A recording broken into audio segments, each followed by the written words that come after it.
Bonjour et bienvenue à tous dans cette nouvelle capsule consacrée à Microsoft Teams. Aujourd'hui, je vais vous montrer comment faire pour consulter plusieurs comptes Teams. C'est une question qu'on me pose souvent, c'est comment faire pour se connecter avec du multi-compte. Alors on a la possibilité ici de pouvoir activer et se connecter avec un seul compte sur d'autres environnements, d'autres espaces. Par exemple ici je suis sur le compte de ma société, je peux accéder au compte de l'entreprise pour laquelle je travaille, voir mon compte privé. Pour cela, vous avez besoin de définir dans le compte de la société Acteris ou dans mon compte privé, vous devez autoriser mon adresse Onerix, qui est mon adresse professionnelle, à l'intérieur des autres sociétés. Ce qui est évidemment pas toujours simple et pas toujours évident, et donc vous êtes considéré dans ce cadre-là comme un invité. C'est une des solutions, mais c'est à ma connaissance pas la plus pratique.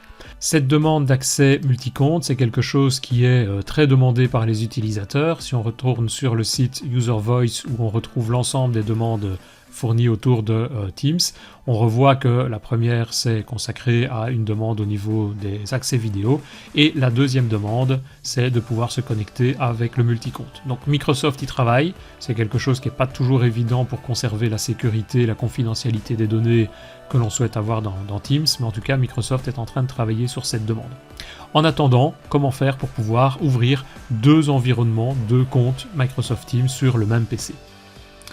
Alors le moyen le plus simple, il faut savoir au départ que l'application Teams c'est ce qu'on appelle une PWA, donc une Progressive Web Application, c'est-à-dire que tout a été développé en technologie web et l'application qu'on installe sur le bureau, c'est une application qui est en gros un conteneur contenant simplement cette application web et avoir ainsi la facilité et l'utilisation d'une vraie application de type Windows.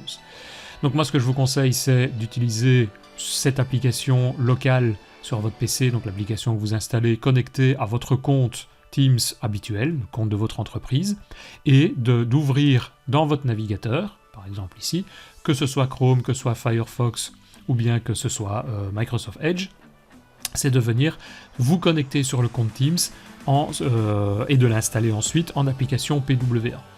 Donc pour ça, ce que je vais faire ici, c'est prendre sur mes profils. Pour éviter de venir enregistrer le compte sur mon profil de l'entreprise, par exemple pour celle pour laquelle je travaille, je vais tout simplement demander d'ajouter un nouveau profil, Add.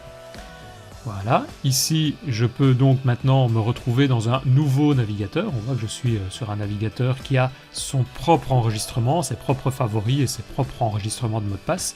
Et donc je vais pouvoir à l'intérieur de cet espace venir simplement me connecter sur le site teams.microsoft.com.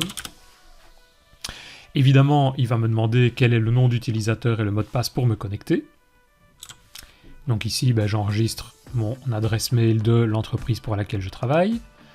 Je dois choisir mon mot de passe. Je viens encoder le mot de passe. Je n'enregistre pas ce mot de passe. Et il me demande si je veux rester connecté pour éviter de redemander à chaque fois ce mot de passe. Oui. Et donc je vais me retrouver après quelques secondes. D'abord sur un écran me demandant si je veux démarrer l'application. Non, dans ce cas, je veux démarrer en mode web uniquement. Et donc, je me retrouve dans l'interface de Teams pour le compte de la société sur laquelle je me connecte ici.